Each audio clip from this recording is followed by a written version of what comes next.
from a defabricated garden shed in Rockland County, New York, USA. This is Stand Up with Pete Dominick. On today's episode, how to maintain cordial workplace relations when Bring Your Pet to Work Day gets a little crazy.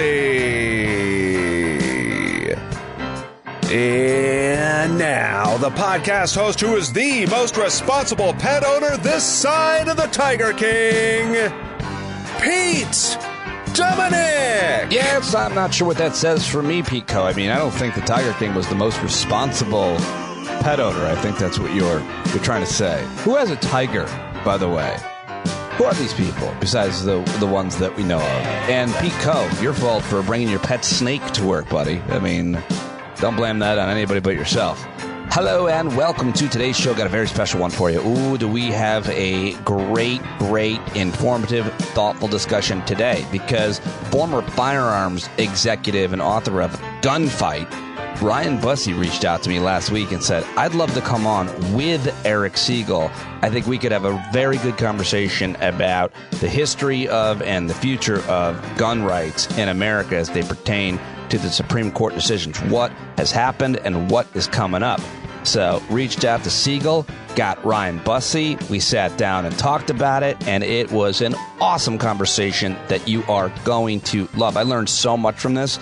I think this is probably one of the best things I've done in terms of informative conversation here on the podcast. Really happy with it, and that is coming up. First, though, just wanted to mention a few stories, of course, in the news, as I tend to do here at the opening here on Tuesday, October 25th, ladies and gentlemen, just under a week away from Halloween, 2 weeks before Election Day.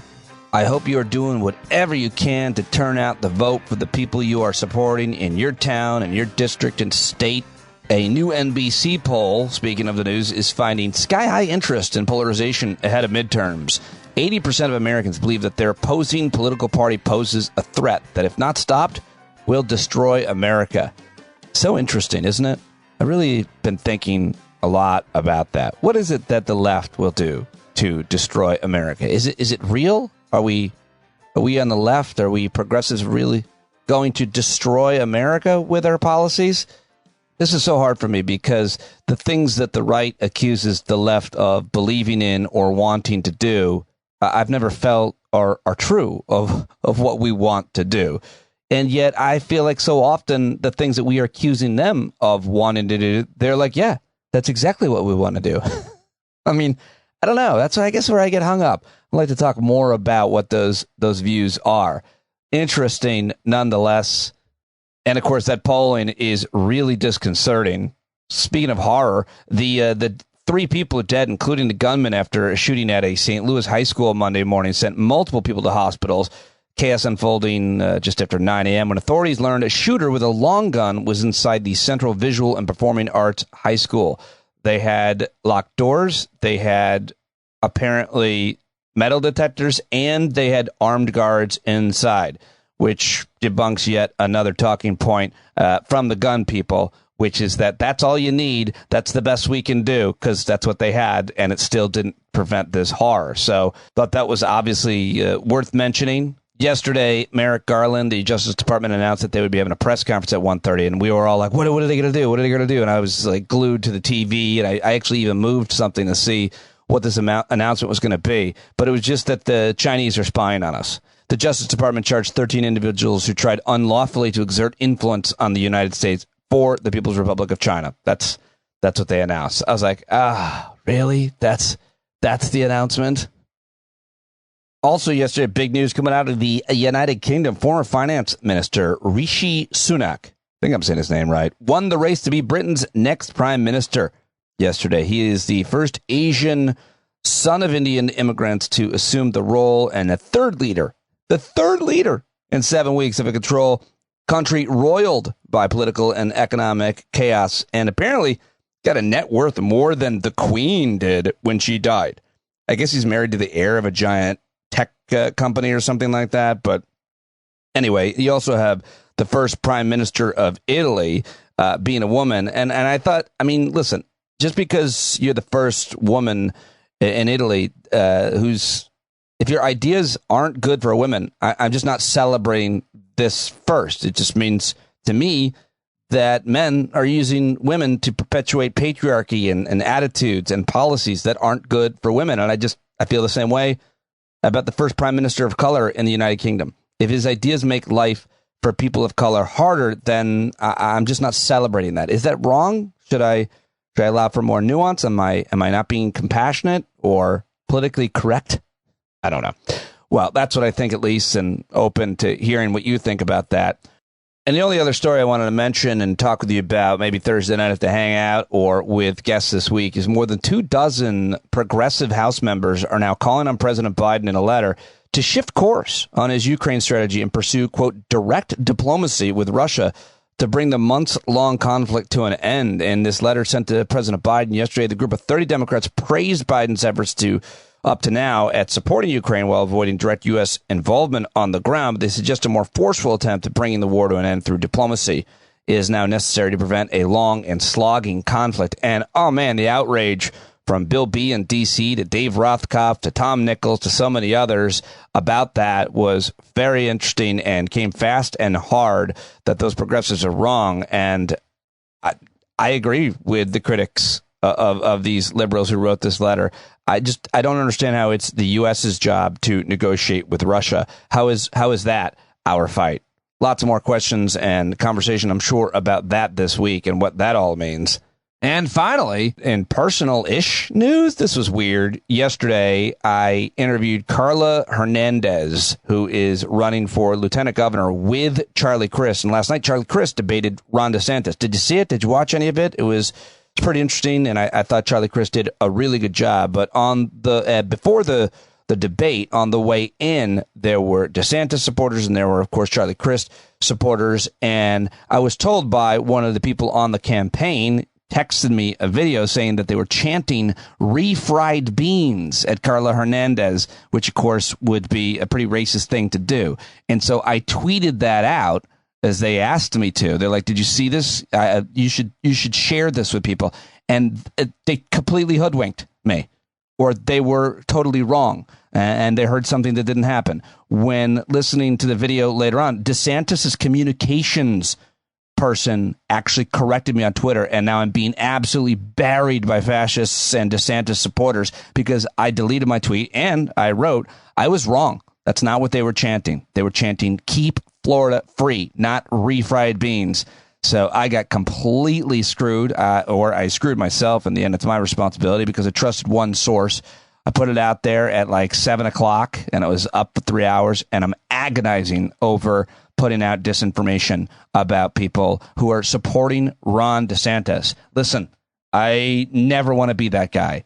I don't care how badly I hate Ron DeSantis. I'm not going to lie about something that somebody said. Never going to do that. Never been that guy. I wasn't lying. I was told by someone there that that's what they were chanting. I listened to the video. It certainly sounded like that, but it wasn't that. When I heard what they were actually chanting and corrected by the DeSantis communications advisor. So I'm never going to be that guy to you guys. I don't want to compromise my credibility or trust with people by misinforming or disinforming anyone ever. And I think I got hosed. I got used. But that shouldn't reflect on Carla. She's amazing. I'm really excited for you to hear my interview with her. As a matter of fact, I asked her what she wanted people to know, and you can see why she's just so great. I really have known her for a long time. I've worked with her at so many of these teacher union gatherings that I've supported at the Florida Education Association over the years. I've seen her at work. She is an inspiring, brilliant, compassionate, amazing person who walks the walk. And here's just a quick clip from our conversation that I will post later on tomorrow. I'm going to post the entire thing on Facebook tonight. So go to Stand Up with Pete Dominick Facebook page and like that. You can watch it over there. You'll hear our interview here on the podcast tomorrow. Here's a clip. Carla Hernandez, Mats. Well, I would say, number one, that early voting has started. It started today. We need to make sure that we get 5-10 of our friends to come out. Make sure that abuela, your uncles and aunts, your neighbors, everybody knows what the issues are and that they come out and vote. We got to vote as a block and vote for important things that matter to us. So vote early. Don't wait till November the 8th. Vote early. It's been expanded for a reason. We want to provide more opportunities for community to come out and vote. And then number two, I'd say that, watch the debate. I'm sure that we're going to see the Ron DeSantis that we all know, someone who's an extremist, someone who has a lot of MAGA-like mannerisms. We're going to see him emulating Trump. We'll see him disrupt and pivot and not answer the questions. And that's what we've been seeing for the past 4 years. So, be engaged, be informed, and go out and vote. All right. Well, she certainly was right. Carla Hernandez-Metz predicting what happened in last night's debate. He wouldn't answer the questions, including whether or not he would run for president and leave the governorship. I'm sure you heard that clip or saw it at this point. But yeah, she'll be on tomorrow. We had an awesome conversation. You can watch the whole thing on the Facebook page, Stand Up with Pete Dominic, like that if you haven't already.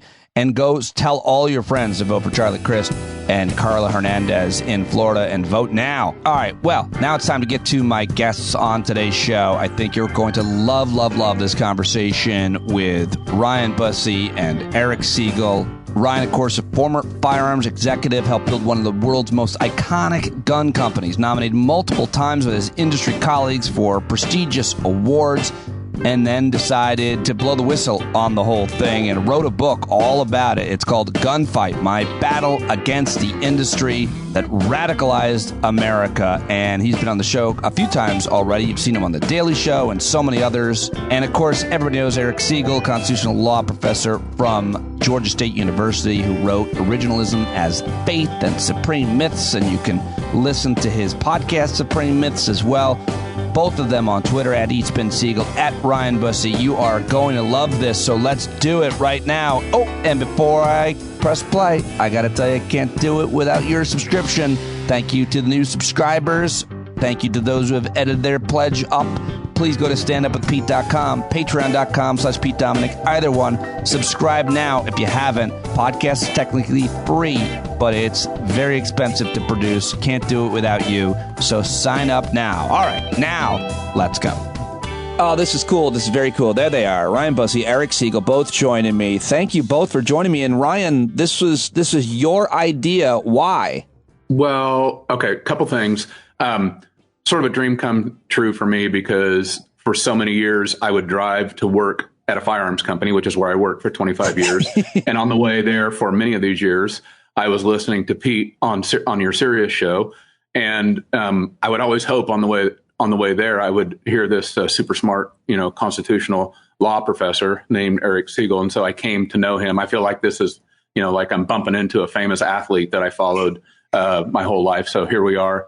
And I sent Eric a note saying, hey, we need to chat about the implications of all of these Supreme Court gun decisions. And Eric's like, awesome idea. Let's hop on with Pete. So here we are. Like the Yankees are all on the field together. And Eric, I know you always wanted to meet a firearms executive. I did my whole life. No, I think if there's any hero on this podcast, it ain't me. I think Ryan doing what he did for so many years and then realizing how much damage the lack of gun regulation does to America, and how the NRA shifted focus from gun safety to gun sales and all of that. He's really the hero. I fully agree. Of the three of us here, we've all received different types of hatred and threats.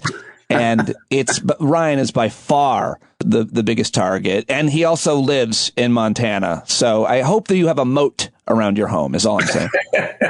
I want to visit.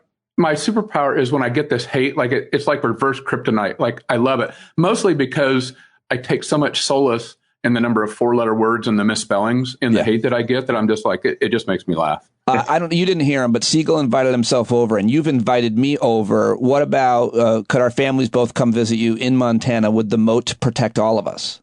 Yes. Can you sleep in tents? I slept in a tent last summer, much to the surprise of all of Pete's audience, but there were bunks in the tent. But yes, Ryan, that's called glamping. Yes. Oh, he is. Wow, that was a real game changer right there. Did you see his entire mood and tone? He just assumed you had like some giant estate, like most of his friends, like the Brokaws or whoever else lives in Montana. I can sleep everywhere. Segall is a prince, though. He's like, don't you have a guest house? I have a guest house. I don't have a guest house, but Pete does. surprisingly. We have a guest camper. I have a guest shed. But seriously, I went to a wedding on Saturday. My niece and her aunts live in Montana, Whitefish, Montana.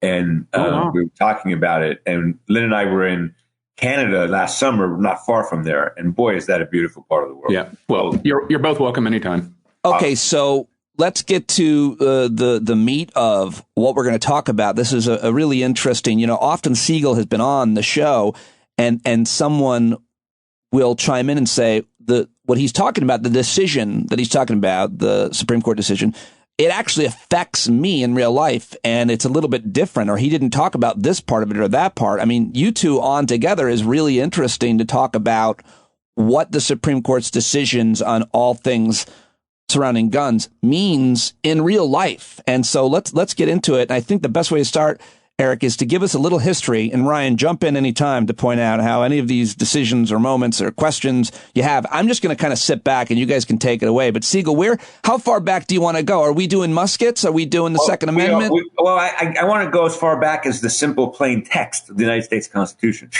Scalia, when he was alive, and now Thomas and Alito especially, keep lecturing us about how important text is. Well, the text of the Second Amendment, as everybody knows, is a well-regulated militia being necessary to the security of a free state. The right of the people to keep and bear arms shall not be abridged. A well-regulated militia. From 1789 to 2008, and that's a long time, virtually everybody thought the Second Amendment was passed originally. We know why it was passed originally. It was basically to make sure states would have well-formed militias of all able-bodied men to fight off a tyrannical federal government. Had nothing to do with self-defense in the home, had nothing to do with hunting. So not surprisingly, in the 1930s, the Supreme Court held that the Second Amendment only applies to militia-type weapons. And that's where we were. In the 1970s, the NRA was very big on gun safety and did great jobs, I think, teaching people about gun safety. And then Ryan can help me out here. At some moment in time, the NRA shifted from a gun safety type organization to a gun profits organization. Ryan, is that right? Yeah, 77, sort of the radicals, 1977, the radicals took over the NRA convention. And as with many things, sort of conservative or reactionary, they played the long game, right? So the long game was apparently in 2021, 22, we end up here after the court cases that Eric is about ready to describe, where this sort of détente, I would say, between a gun-owning public that understood that it needed to be responsible and adhere to certain rules and regulations, and that the Constitution, its rights were the same as all other rights. They couldn't be outbalanced. Like, we lived in this sort of, not perfect, but a sort of détente in our society where gun owners understood that, to where we are today. And Eric can describe where we are today now. So what might be interesting, we haven't talked about much, Pete, in the past, is that switch from the NRA, in addition to the Federalist Society beginning in 1982, and the original Federalist Society, the Ed Mises and those people, hated Roe so much that they're related, actually. If the liberals get Roe, then we get a strong Second Amendment. That was like a motto of a lot of people. And Supreme Court decisions like these across the board are affected by social movements. So we don't get Brown versus Board of Education, for example, 1954, that a big kind of civil rights social movement led by Thurgood Marshall and some other people. Ruth Bader Ginsburg led a social movement for gender equality in the courts. Well, and so it works for both sides, left and right, don't get me wrong. But here, the movement began to try to convince people that the Second Amendment was not what it was, to convince people that the Second Amendment was a strong rights-granting provision to individuals, which it never was. Justice, and we've talked about this before, Pete, Chief Justice Warren Burger, a gun-toting Republican from Minnesota, said long before Heller, seeing this social movement arise, he said, the people who are trying to convince you that the Second Amendment protects a personal right to own guns are committing a fraud on the American public. Yeah. He used the word fraud. Yeah. He didn't say it was imprecise or inaccurate or historically unfounded. He said it was a fraud. I want to emphasize that because this was intentional. It was intentionally misleading information about what the Second Amendment was originally meant to do and what it stands for. So eventually, In 2008, the court decides the Heller case. D.C. had banned all handguns. And by the way, D.C. banned all handguns in the early 70s. The law had been on the books for like 40 years. Oh. Yeah, it wasn't like yesterday. And for the first time in American history, the Supreme Court found that the Second Amendment owns the right to own guns. And what Justice Scalia did, and virtually every historian agrees with this, and leaving aside law professors, is he took the words of well-regulated militia and said, they don't mean anything. They don't count. They're just words for words. And it was a completely made-up construct of the text. Then they made up a construct of the history. But all they did in that case was say you can't completely ban handguns. That was the entire holding. And they didn't really give us a test and all that stuff. 2 years later, in the McDonald decision, they applied that to the states because D.C. is not a state. So we had to go through the motions of applying the holding of Heller to the states when Chicago banned all handguns, and they did that.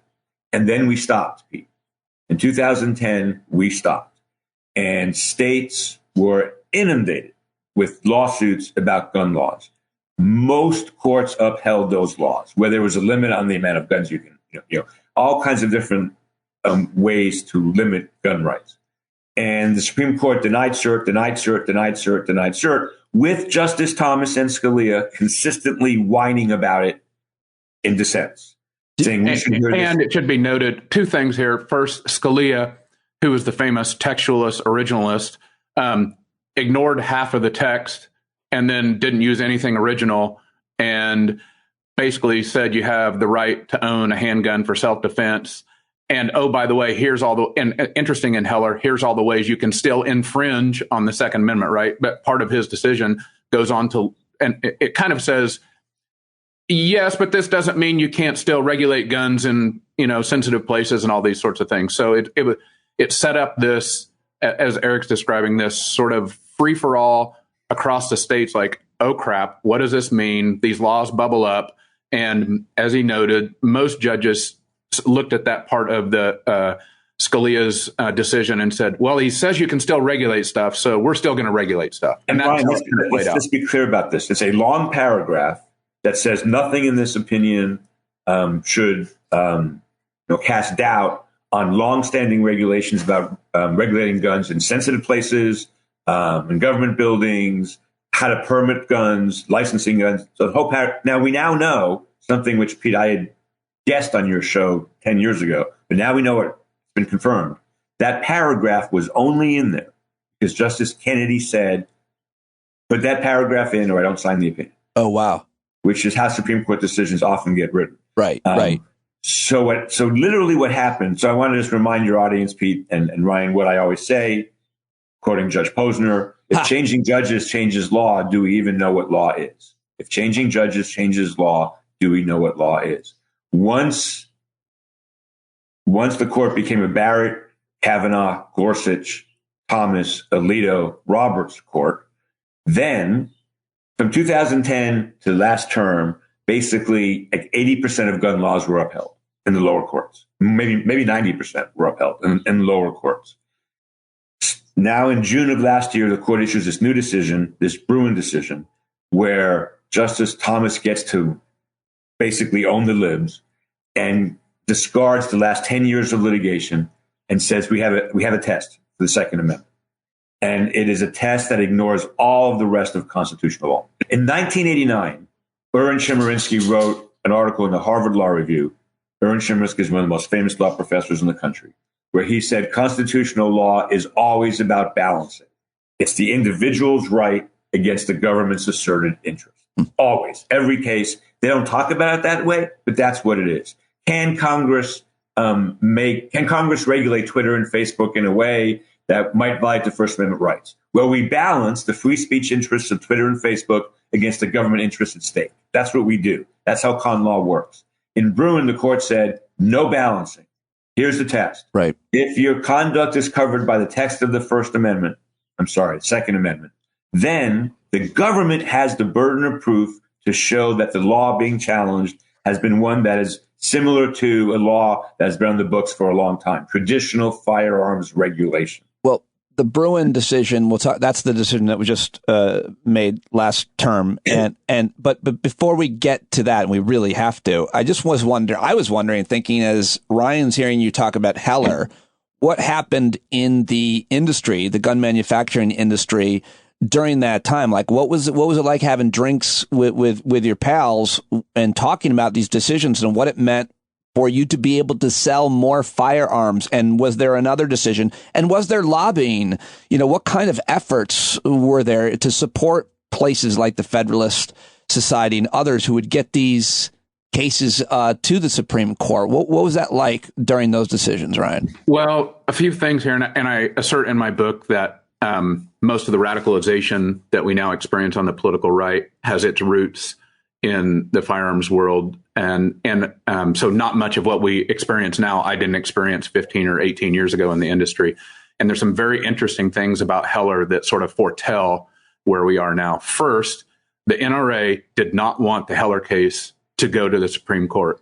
They fought it. They didn't support it. They eventually, once it came out, they celebrated it, but they didn't want it to happen. Why? Because they feared, and the reasonably smart people who were there feared this sort of breaking down of this social norm, this balance that Eric is talking about, the governmental interest, meaning the government is us, right, versus individual interest. They feared this sort of détente breaking down, and they worried about, with no regulation, how that might eventually proliferate out into society and bad things might happen. The industry felt the same way. So it was this weird celebrating the sort of owning, the first owning of the libs, right, with Heller and the right to, and the way it's perceived as the right to self-defense, because the way the case was argued was basically a person in D.C. wanted to own a handgun to defend themselves. His name was Heller, want to defend himself inside his home.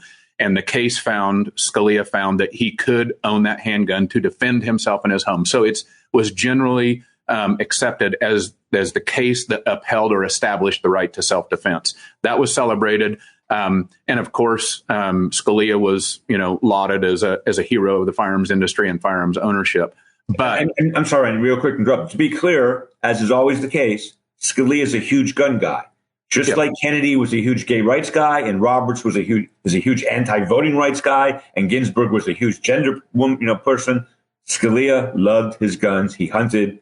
Very personal to him. Yeah. So I mean, Scalia famously passed away. He died on a hunting trip, right? So he was a gun guy, and it was well known inside the industry. But at the same time that happened, there was a lot of people kind of like at the bars, like, boy, I don't know. You pull out all the pins on this thing. We don't know where it might go. And so there was a tenuous both celebration and worry about where it could go. Now, as Eric noted, right, most of the gun cases that came after that were brought in courts and municipalities and states and everywhere else and bubbled up into the appeals courts, those gun regulations were upheld. So this fabric of regulation that maintains that imperfectly, but that tries to maintain a safe society from individual rights run amok, right, it generally held. Then you get to Bruen. And this is where Thomas, he had famously said many times that the Second Amendment, was sort of on being kicked around on the boot heel. Second-class citizen. Yeah, it's treated like a second-class citizen. So when Thomas got his chance in Bruen, look around the room and to own the libs, dude, he went for it, just like Alito did in that Hobbs decision. On Bruen, he went for it, and you're talking about Alito, and then you're talking about Scalia. But do we need to cover anything or talk about anything between Heller 2008 and Bruen 2022, Eric? Well, it's actually 2010 when the court decided the McDonald case out of Chicago, which all McDonald said was, we're applying Heller to the states. That's all it said. Got it. From 2010 to Bruen, the court only granted cert in one major gun case, and that ended up being moot. So no, there really is nothing in the Supreme Court between that time. But there are many, many, many lower court decisions. And one of them out of the D.C. Circuit, which was a mixed decision, which upheld some parts of the law and struck down some parts of the law. This is important, Pete. Brett Kavanaugh wrote the most gun-friendly opinion in American history, at least until the Bruen case. He wrote a dissenting opinion where he effectively said, Americans have the right to own as many guns as they want, of any variety that they want, with as many bullets as they want, and there's nothing the government can do about it, which is a complete misreading of text and history. But we know why Kavanaugh did that. It's not a surprise. Whether he believes it or not, who knows? But the reason he wrote it so broadly is he was auditioning for the Supreme Court. Basically, the courts that struck down gun regulations in that time period, and there weren't many of them, often were by judges who were auditioning to be on the Supreme Court. In Kavanaugh's case, it worked. But no, between 2010 and 2022, 80 or 90% of gun laws were upheld, and we could live in that country. Like that it was wrong as a matter of constitutional law, but it wasn't a big deal.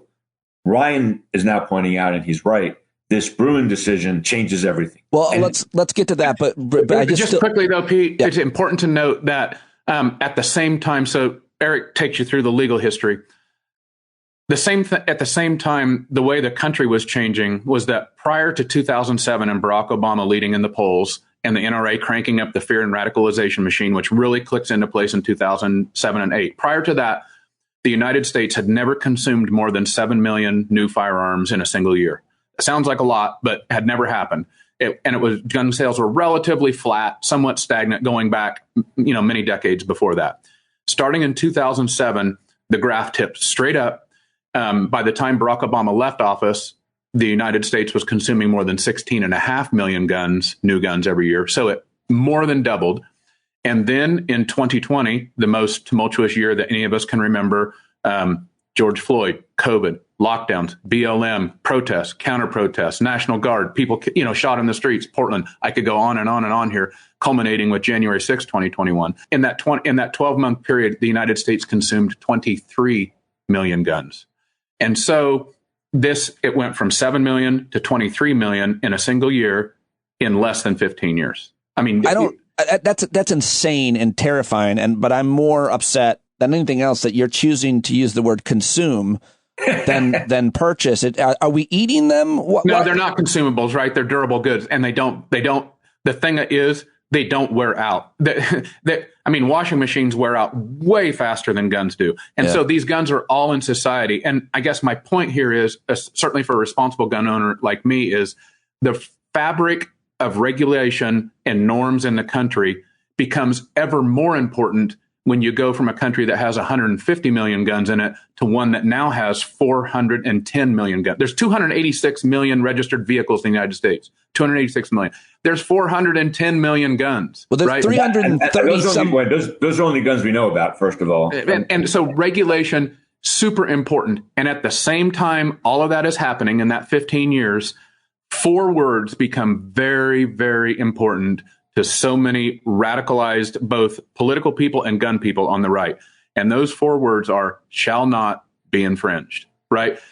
We talked about the phrasing that Scalia ignored or used or focused on, but for Second Amendment and radicalized gun people on the right, certainly authoritarians like the Proud Boys, the Oath Keepers, you often see this. It's on the 3%er and Oath Keepers and Proud Boys patches, some shall not be infringed.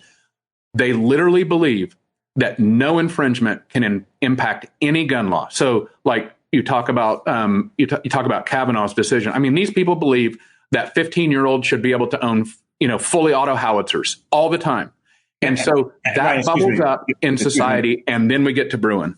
And you mentioned 15-year-olds. So after Bruen, a judge struck down a law, I forget which state, that banned 18. You have to be 21 to get a gun. Unconstitutional. We have more guns than people in this country, which is a state of affairs that is insane.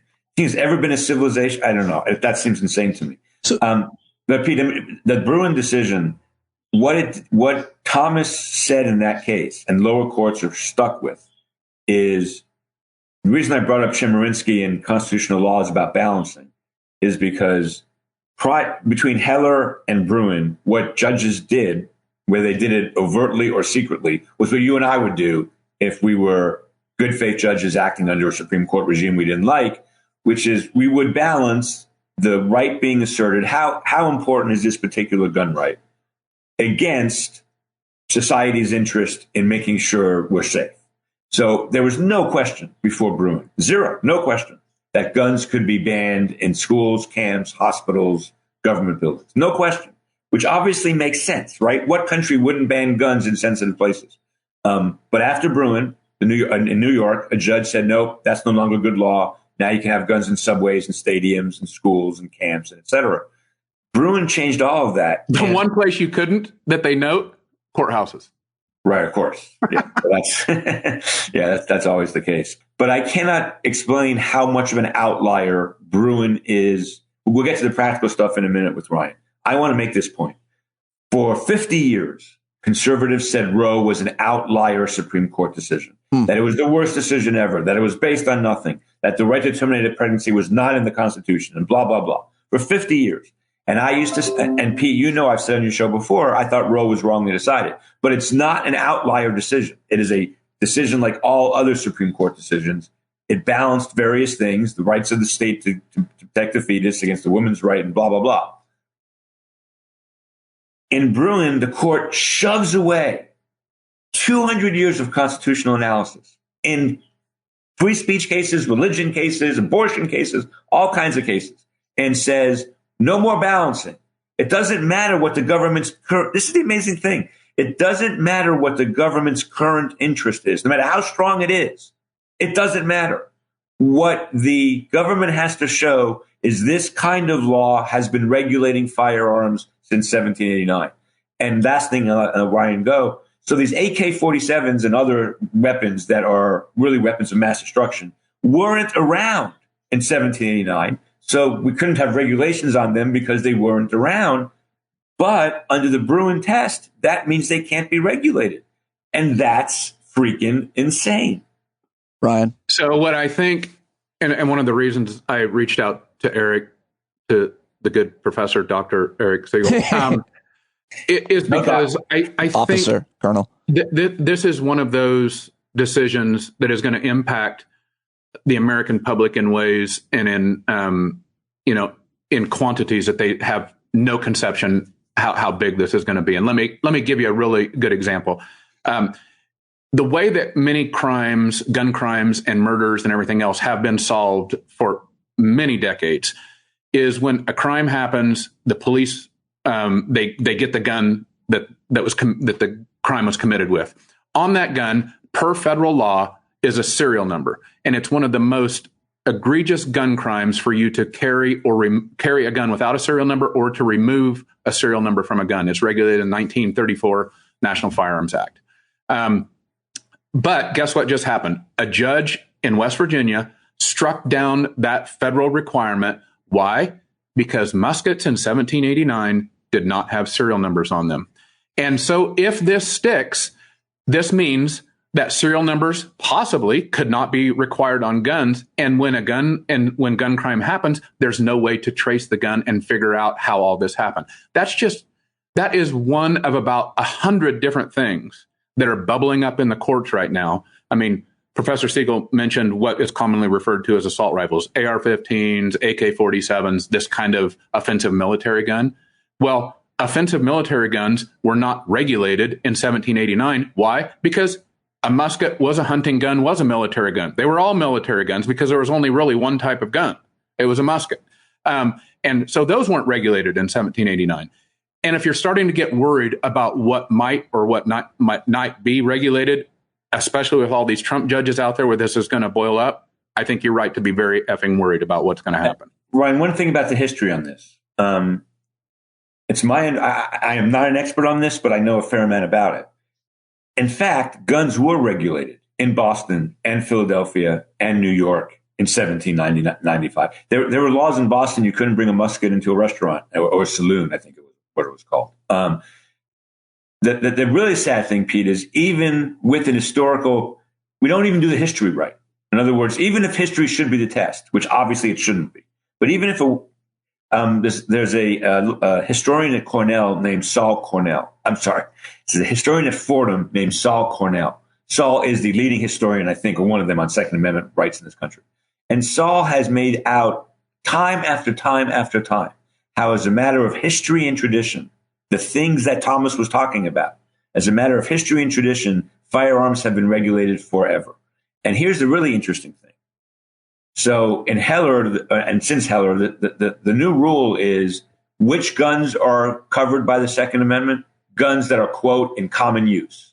You have to show, to be covered by the Second Amendment, you have to show the firearm you have that's being regulated is, quote, in common use. Saul, the historian, makes the argument that's exactly the opposite of what the Second Amendment was meant to do. The Second Amendment was to protect military guns for military reasons. The idea that, and what the court said in 1934 or 1937 in the Miller case was only guns used for military purposes are covered by the Second Amendment. This common use test is 100% inconsistent with history. And yet the court is saying use history. And the reason I say all of that is lower court judges are just completely baffled on what to do. So what they're going to do is try to please the Supreme Court. And that means they're going to strike down all these laws. And that's what's happened in the very few months since Bruin. Ryan mentioned the serial number case. There's a case involving kids 18 to 21. There's a case involving sensitive places. We're going to get to the OK Corral very quickly. Well, let me give you one other example. There's something this hasn't happened. It's been in the news since Columbine, more than 20 years. But there's this thing called universal background checks, also commonly known as the gun show loophole, right? So right now, and like if you go to a gun show and buy a gun from a gun seller there who's not a licensed gun seller, you don't have to do a background check. I mean, you could be Charlie Manson if he doesn't know it, and he could legally sell you the gun. That's called the gun show loophole. Closing that loophole has pulled between 80 and 90% since 1999, since Columbine. It hasn't happened because it's woven in the DNA of the Republican Party. But we generally accept that most firearms purchases in the United States should require a federal background check just to make sure you're not an axe murderer or, in this case, going to turn into a firearms murderer. Responsible gun owners like me, I got no problem with that. Neither do like the hundreds of other people that I know. But do you know what wasn't around in 1789? NICS, the federal background check system. And so it's only a matter of time before somebody says, hey, Thomas said we could own the libs by going after background checks because background checks weren't available in 1789. So that wasn't a regulation that has any historical context. Let's go. So when I say that the fabric that common citizens across the country have relied on and they don't even know they relied on it, it's going to be like every thread's going to be pulled on. And I want to make one other point, Pete, real quick, because the decision that overturned Roe and Casey and returned abortion to the states, and this case, the Bruin case, came at the same time. And forget everything we know about legalese and con law and text, and forget all that stuff. What the court said in Dobbs, what Alito said was, some people think the fetus is a human being deserving of protection. Some people don't think that. This is a tough issue. We're going to let states decide this. We're going to let states, the political process, the voters, figure out how they want to negotiate that process. Right. The balance between gun safety and gun rights should also be an issue. Will you stop tapping your desk when you're talking? Sorry, it makes me so mad. For the states to work out. In other words, I can see a world, and you and I have talked about this, even though I'm pro-choice all the way down. I can see a world where politically we say our society disagrees about guns, about abortion, so we're going to vote. We're going to do the democracy thing. We're going to vote. Well, our country also is worried about gun safety and gun rights, and because the Constitution doesn't really say anything about it, unless you're in a militia, we should let the states decide. But that's not what Thomas did. Instead, Thomas said, we're not going to let the states decide on guns. They can decide on abortion, but they can't decide on guns. That's insane. That's inconsistent. Cutting through all the legal jargon, it just doesn't make sense. Well, and so let's be clear. I live in Montana. You guys are a long ways east of me. Do I think that every little place in Montana should be governed by exactly the same gun laws that Boston is governed by? No, of course not. But neither do I think that one right, and what I see here is Thomas essentially said, this right usurps all others. Like the rights of those kids in Uvalde, doesn't matter. The right of the kid to buy the gun at 18 years old is more important than those rights of those kids in that school. Those shoppers in Buffalo, in the Buffalo grocery store, doesn't matter. The kid who bought the AR-15 and took it to Buffalo, his rights are more important than those people's rights. Like Thomas, he just upended this whole balance thing that Eric started the conversation with. Yeah, it is truly insane, and it's going to lead to the OK Corral. And just as a matter of, Pete, I've always said to you, Since Heller was decided, I've said to you, I'm not a gun law policy person. We've had Clark Nelly on the show before. You've had Clark Nelly. Yeah. You know, we can debate the efficiency of these gun laws, and I'm not an expert on that. Ryan might be and can tell us more about that. My point is to take this issue away from the states when the balance between gun rights and public safety is the most local constitutional issue of all. Free speech is free speech. Abortion is abortion.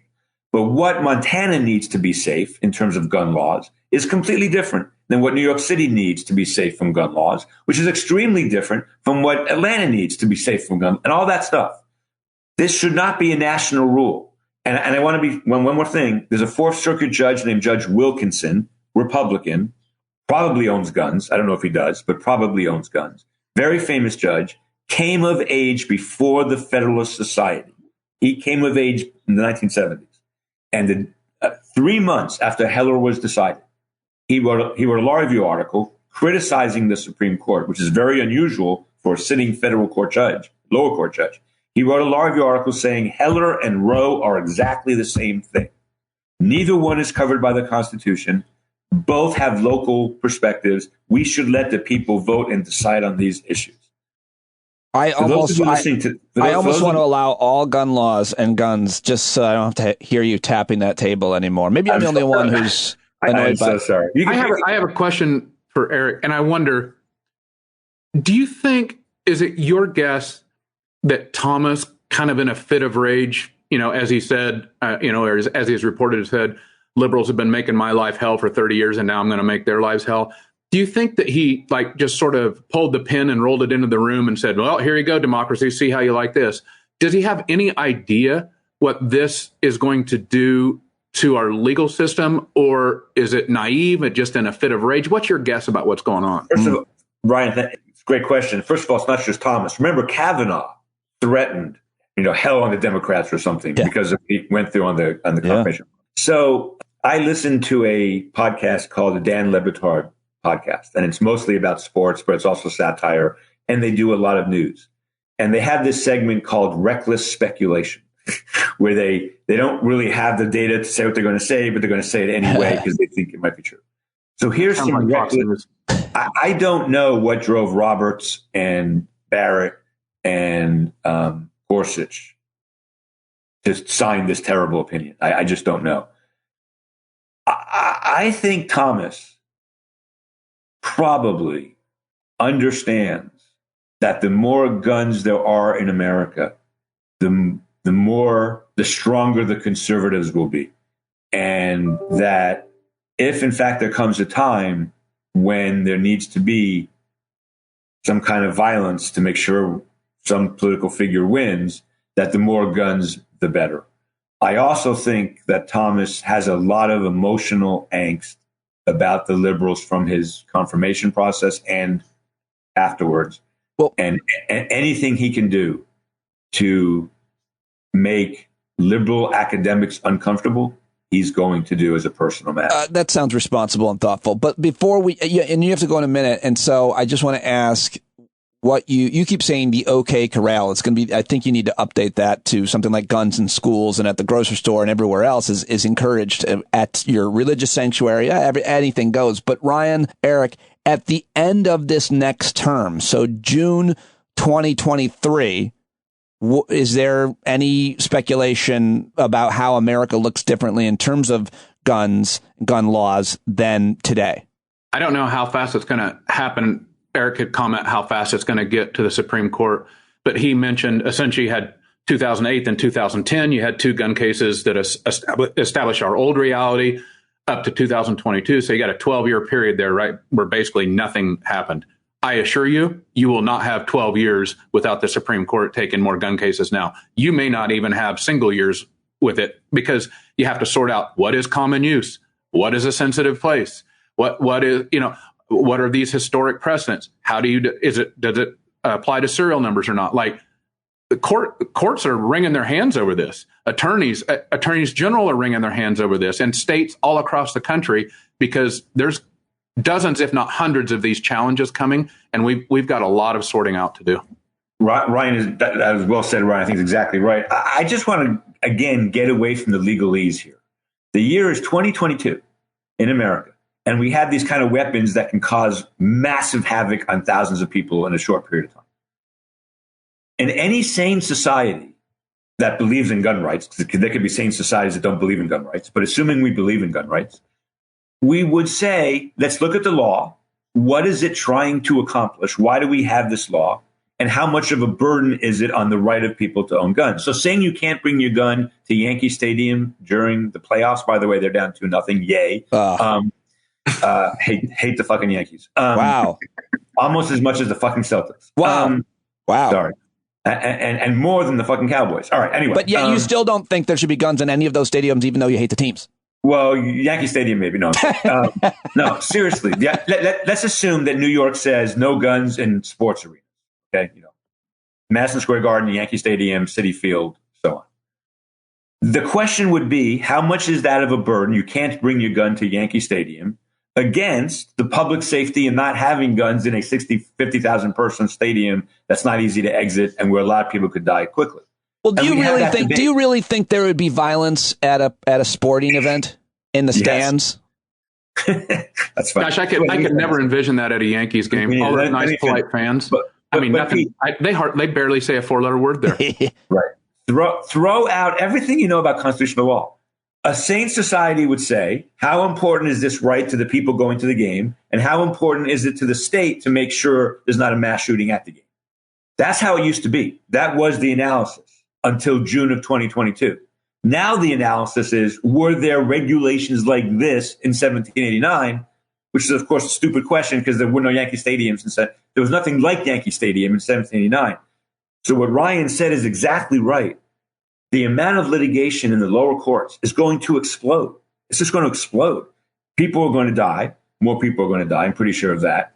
And eventually the court is going to walk this. Trust me on this. The court is going to walk this back.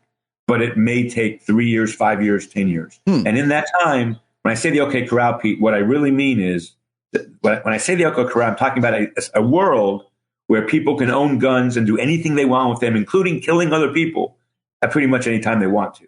Are there any rails at all, Ryan? When I look at the gun issue in America, I've always made this point about, in terms of the Overton window in politics, like other issues, we argue and there's somewhere in the middle and there are regulations and there are laws. But at this point, the gun people have everything they want. What is there? No, this is kind of, it's so similar to Dobbs, right? It's the dog catching the car, but the dog hasn't quite caught the car yet. In all of these municipalities, right, the dog is right up to the car. And I think a lot of gun owners, responsible gun owners, are already like, okay, this could lead to bad things, because we want to maintain our rights, and we understand that maintaining rights means you have to uphold responsibilities with regulations and norms. And Bruin is in a situation where it might shred them. The one thing I know Eric's got to go, but I'd like to use this analogy because I think he's square on the money with both Thomas and his wife about the reason they instinctually understand why guns are important. And if you think about what guns mean to authoritarian right-wing movements, use the analogy of you're at a dinner with, for 10 of your friends, 9 of you are already there and you're waiting on the 10th, and you have the conversation, you drink wine, it may get loud, it's political, but nobody jumps over the table and stabs each other with a knife because you have this rule of understood civility, right? And that's sort of like a democracy. It doesn't work perfect. It gets a little loud, but you have this dinner and everybody has a good time. But the 10th person then shows up. They've got an AR-15, 30-round magazine, finger near the trigger. They sat down at the table, and what happens? Boom. Only their opinion matters. The civility's gone. Everybody shuts up. They're the big man on campus now. And that's what this authoritarian right-wing movement understands about guns. That's what they're trying to do to the democracy. They don't care about the hard work of voting or lobbying or recruiting candidates. They just want to be the big man who has the opinion, and guns give it to them. And I think Eric's square on the money with that. Yep, you've seen it play out all over the world and currently, through human history and currently. Before we wrap up, Eric, I know you got to go. Let's end on a light note, and it's this. The three of us, at some point, we get together. Only one of us has hair. Sorry. Wow. That's true. You said light note. That's pretty light. I'm looking at the three of us, and actually, master of the obvious there. But go on, go ahead, Pete. Well, the three of us are together, but we can't see Eric because he's not in our eye line, Ryan. Okay. Not a big man. The question is, what is the activity? Wait a minute. The last resort of humor should be height jokes. You went bold, right? You blew us up right away. At least this is an immutable choice. You could have kept growing. Now, here's the thing. What is the activity that the three of us will all enjoy doing together while we talk about any number of issues? I struggle with what that is because I don't know. Eric has a lot of misgivings, I think. I'm not sure what we're doing. Are we fly? Can we fly fish, Eric? Can we fly? See, Ryan? Why don't we float a river? Because floating a river, we could do several things. We can have cocktails. I think we can agree that would be a good thing. Yep. Eric doesn't. No, Eric doesn't really drink, and I'm not sure he floats.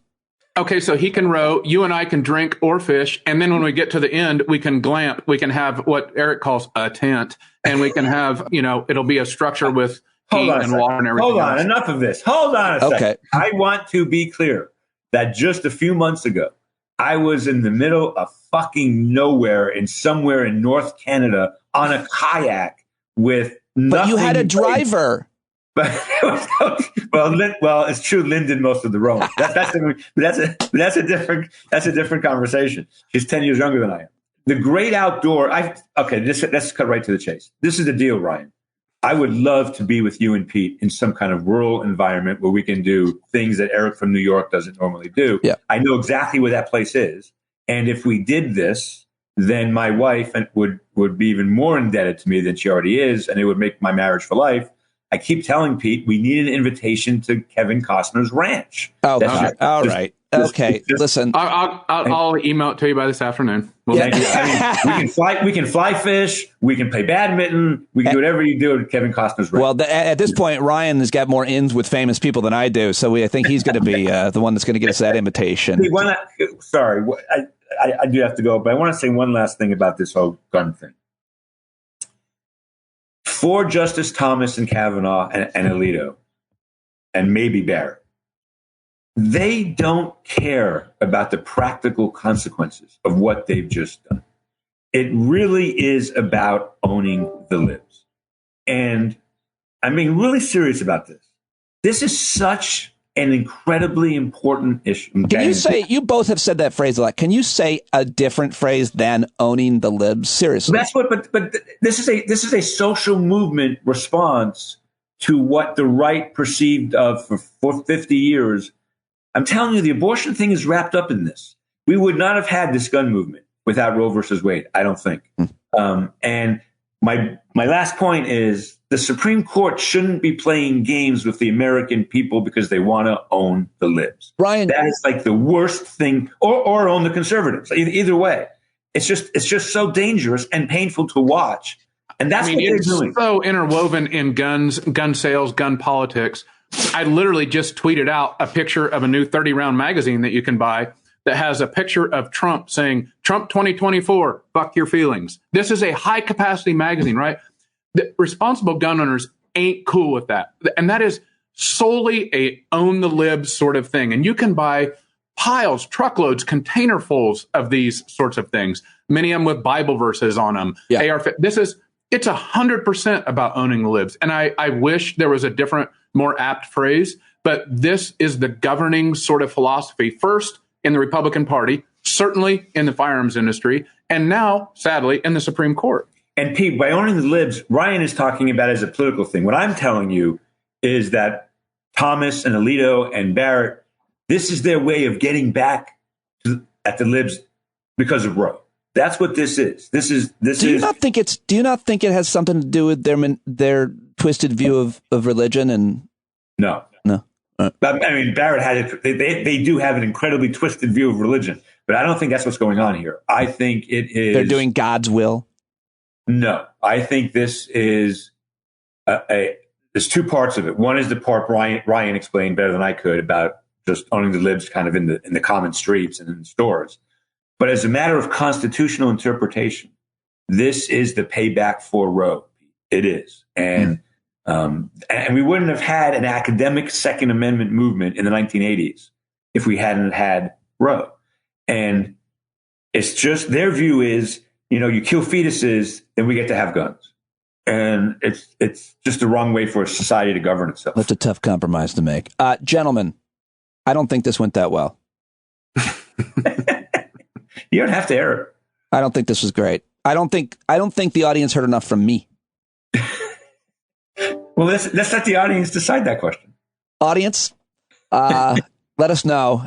Gentlemen, thank you very much. That was so good, and we should unfortunately probably have to do it again. Ryan, thank you for the idea, and thank you for writing your book, and thank you for doing what you're doing. Thanks, guys. Hope you have a great weekend. Thanks, everybody. All right, there you go. Ryan Busse, Eric Segall. Hope you have a great weekend. Clearly, we taped that on Friday. Sorry. Well, now you know. All right, that's it. That's all I've got for you on today's show. Now back to your regularly programmed scheduled day and events. I hope that you're getting a lot done, feeling good, relaxing, finding joy, alleviating suffering, and doing whatever it takes to keep moving forward, folks. And if not, if you're having trouble with any of that, just reach out, okay, to somebody, if not me, your pal.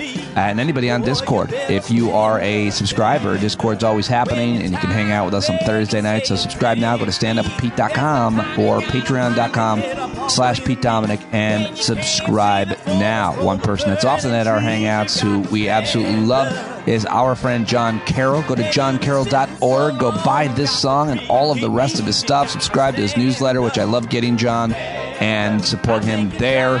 And that's all. That's it. Take it away, Johnny. Boy, you better stand up. Stand up. Well, there's a whole lot more of us who know what's right. They'll keep right on ignoring us if we keep sitting tight. You got to open up the window to let in some light. You got to stand up. That's right. You got to rise up. You got to stand up. You got to stare the devil straight in the eye. We got to let him know it's his turn to go. See it clear when all you hear is a lie. So get up off of your butt, down off of your fence. Even if it ain't a very friendly audience, well, they'll begin to listen when you start making sense. And you stand up, stand up. No need to point your rifle to defend your town. Just stand up, stand up. You know they can't deny you what you're laying down. Boy, you better stand up, stand up. Show your face of every color, yellow, black, red, and brown. She's the place where every lost child will finally be found. There's only one thing to do before we stand our ground, and that's stand up, stand up. Well, the founding fathers saw a land for all. They had to stand up, they had to stand up. They had a keen imagination for a crystal ball, drawing all the plans of a stand up. But all they had to go on was the time they were in, with other causes for laws, and since they weren't even sin, they knew that change was gonna come before the change could begin. They had to stand up. All right, they had to stand up. We got to stand up. We got to look the devil square in the eye. We gotta let him know it's his time to go, and make it clear when all we hear is a lie. While you lying awake wondering where the money all went, it'll be the cost of freedom that'll go unspent. You can see him flee the scene of that experiment if you stand up. All right, we got to speak up, we got to reach up and raise your voice in every way you know how. Don't be toes up, you got to show up. Ain't no better time to do it but now. No need to pledge allegiance to no wanton tribe. Rise up, show obedience to the voice inside, and listen well and it'll tell you not to run and hide. It says stand up.